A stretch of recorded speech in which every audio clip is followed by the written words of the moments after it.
वर्तमान जिलाधिकारी महोदय बलरामपुर के आदेश संख्या 0256/21 दिनांक 1/7/2021 के अनुपालन में संबंधित मुकदमा अपराध संख्या 1/2021 धारा 31 यूपी गैंगस्टर एक्ट थाना रेहरा बाजार जनपद बलरामपुर से संबंधित अभियुक्त अजय कुमार जायसवाल पुत्र सत्य प्रकाश जायसवाल निवासी अधीनपुर थाना रेहरा बाजार जनपद बलरामपुर के द्वारा अपराधों से अर्जित की गई अवैध संपत्ति को जब्तीकरण का आदेश बाबत गाटा संख्या 24 मीटर अब्लिक 0.820 हेक्टेयर को जब्त अब्लिक कुर्क किया जाता है।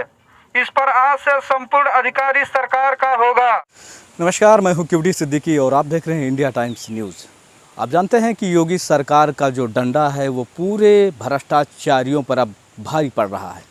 जगह जगह भ्रष्टाचारी पकड़े जा रहे हैं, कोई जेल के अंदर है तो कोई जेल के बाहर। और अभी आपने देखा है कि रेहरा ब्लॉक में यानी जो बलरामपुर ज़िले के अंतर्गत आता है, यहाँ पर एक कुर्की हुई है जिसमें अजय कुमार जायसवाल नामक व्यक्ति के ऊपर खाद्यान्न घोटाले का एक आरोप लगा था, जो सिद्ध हुआ और उसमें गैंगस्टर एक्ट वगैरह लागू होने के बाद उस पर कार्रवाई हुई। इसी मामले में अनिल श्रीवास्तव जी आज हमारे साथ मौजूद हैं। आइए उनसे हम जानते हैं। तो हमारे साथ इसमें मौजूद हैं अनिल श्रीवास्तव, जो भ्रष्टाचार की लड़ाई लड़ रहे हैं और खाद्यान्न घोटाले में कौन लोग हैं शामिल और कौन लोग हैं बचे हुए और किन लोगों पर हुई है कार्रवाई, उनके बारे में पूरी जानकारी हम लेंगे अनिल श्रीवास्तव से। श्रीवास्तव जी, आप भ्रष्टाचार की लड़ाई लड़ रहे हैं, पूरा ज़िला और पूरा प्रदेश जान रहा है। खाद्यान्न घोटाले में कुछ आप कह रहे थे कुछ वक्त पहले कि इसमें इतने लोग अभी बचे हुए हैं, क्या है पूरा मामला? देखिए, ये 2018 में जो उस समय डीएम साहब थे, करुणा रुपेश साहब थे, तो उस समय डीएम साहब ने खाद्यान्न घोटाला में करीब ये 21 लोगों पर 419, 420, 467, 468, 471 का मुकदमा पंजीकृत कराया था। ये स्वयं जिलाधिकारी ने ये मुकदमा जो है दर्ज कराया था। और ये मुकदमे में मेन जो लोग थे, जैसे कि इसमें आप देखेंगे पहला नाम है अजय कुमार जायसवाल का, दूसरा नाम है कौशल कुमार दास और तीसरा नाम है वीरेंद्र कुमार दास। और इसी प्रकार से मनमोहन इनके जो बाबा वीरेंद्र दास के तो 3-4 भाई ये हैं, और बाकी उनके चेले चपाटे जो छोटे मोटे जो बाबा के सर पर काम किया करते थे, उनके ये चेले चपाटे हैं, जिनके ऊपर ये करीब 21 लोग हैं जिनके ऊपर ये मामला दर्ज हुआ था। 2 एफआईआर दर्ज हुआ था। इन्हीं एफआईआर को ही लेकर के जिला अधिकारी द्वारा गैंगस्टर लगाया गया था, गैंगस्टर इन पे लगा और उसी पे ये जो आपने अभी कुर्की हुआ है ये उसी का एक। ये किस ईयर का मामला है? ये 2018 में खाद्यान्न घोटाले पर इसके अगुआ जो मेन रोल जिसका था वो बाबा वीरेंद्र दास हैं। परंतु आप इसमें खेल देखिए क्या है कि जो उसके बाबा वीरेंद्र दास के चेले चपाटे थे, चेले चपाटे जो थे वो बेचारे फंस गए। अब बाबा पिछली खिड़की से अपने पैसे बल पे खिसक गए। ये आपको समझने की ज़रूरत है और जनता को भी समझने की ज़रूरत है और ज़िले के आला अधिकारियों को भी समझने की ज़रूरत है।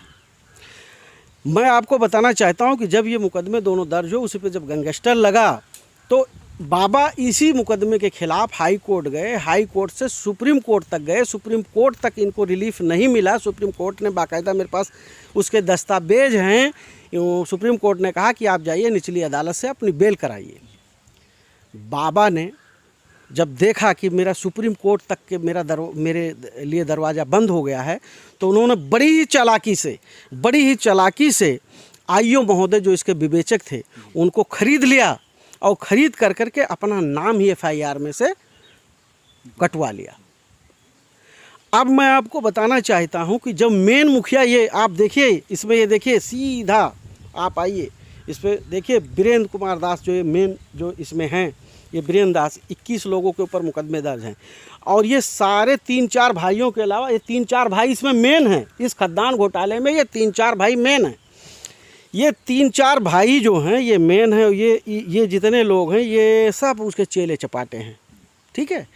अब चेले चपाटों के ऊपर तो गाज गिर गई, मगर जो हजारों करोड़ों रुपए का घोटाला कर रखा है वो अपने पैसे के बल पर छूट जाता है। मैं इसको ओपन करवाऊंगा, मैं अग्रिम विवेचना इसकी करवाने के लिए डीएम साहब से गुहार लगा चुका हूँ, कप्तान साहब से गुहार लगा चुका हूँ, बड़े आला अधिकारियों से भी गुहार लगा रहा हूँ। और मैं आपको भरोसा दिलाता हूँ कि इसमें इनके खिलाफ दोबारा अग्रिम विवेचना करा करके इनको जेल के सलाखों के पीछे भेजूंगा मैं।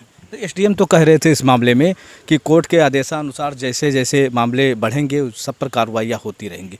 तो इनका जब नाम ही नहीं है तो कोर्ट में फिर इनका मामला कहाँ से आएगा? यही तो हम आला अधिकारियों के बीच में रख रहे हैं। अभी आला अधिकारियों को इस बात का जानकारी नहीं है कि इन लोगों ने, ये बाबा वीरेंद्र दास ने क्या खेल कर दिया है। हम इसी बात को लेकर के बड़े आला अधिकारियों के बीच में अपनी ये सारी बात रख रहे हैं। इसमें जो विवेचक हैं वो भी जेल जाएंगे, जिन्होंने पैसा ले करके बाबा से जो मिली भगत बना करके नाम जो निकाला है वो भी इसमें जेल जाएंगे, इसमें बचेंगे नहीं। जो भी हो, लेकिन आप अपनी लड़ाई जो लड़ रहे हैं इस पर तो हमें लग रहा है कि कहीं ना कहीं जो भ्रष्टाचार की बात हो रही है 2 ही लोगों पर अटकी हुई है। तीसरा खुलासा आप कब करेंगे? नहीं, तीसरा खुलासा आज आप करवा लीजिए। अभी आप यहाँ पे नए नगर में देखिए, नए नगर का एक प्रकरण आपके सामने आया होगा, वो भी सरकारी 41-45 के अंदर में बाकायदा वो 6 जो खाता संख्या 6 वो सड़क में दर्ज है, सड़क में दर्ज है, 41-45 में दर्ज है, मगर उसको डीजीपी साहब ने 419, 20, 67, 68, 471 का मुकदमा दर्ज किया है। ऐसा नहीं कि मैं इन्हीं के पीछे पड़ा हुआ हूँ। जो भ्रष्टाचारी हैं सबके खिलाफ मैं आवाज़ उठा रहा हूँ, उठाता रहूँगा और उनके खिलाफ कार्रवाई होके रहेगी। ऐसा नहीं है, कार्रवाई होगी। और इसमें मेन मैं आप लोगों के माध्यम से जानना चाहता हूँ कि देखिए, उनके पास भी जाइए, बाबा से ये पूछिए, और आला अधिकारियों के पास भी आप लोग जाइए, पूछिए। उन सारी जवाबदेही मेरी ही नहीं है, मगर मैं तो लड़ाई लड़ रहा हूँ। मैं ये अपने काम से मैं भाग नहीं रहा हूँ, मैं इस पे तो कर रहा हूँ और मैं करूँगा। पर आप लोग भी थोड़ा सा इसमें अगर मेहनत करेंगे तो ये जो गरीब लोग हैं जो इसमें फंस गए हैं, जो बाबा के बहकावे में आकर के फंस गए, बेचारा उनका जो घर वर कुर्की हो गई है, वो उससे उनको राहत दिलाइए। क्योंकि मेन दोषी तो इसमें बाबा वीरेंद्र दास है, उनके भाई लोग हैं। तो अगर आप लोग थोड़ा सक्रियता दिखाएंगे। ये तो शायद बीजेपी गवर्नमेंट में ही हुआ था। क्यों? देखिए, बीजेपी गवर्नमेंट में हुआ, मैं इससे मुकर नहीं रहा हूँ, मगर आप ये देखिए, बीजेपी गवर्नमेंट ने तुरंत डीएम साहब ने मुकदमा इनके खिलाफ दर्ज कराया कि नहीं कराया? तो फिर बीजेपी की सरकार है, फिर डीएम साहब की एक्शन क्यों नहीं ले रहे हैं?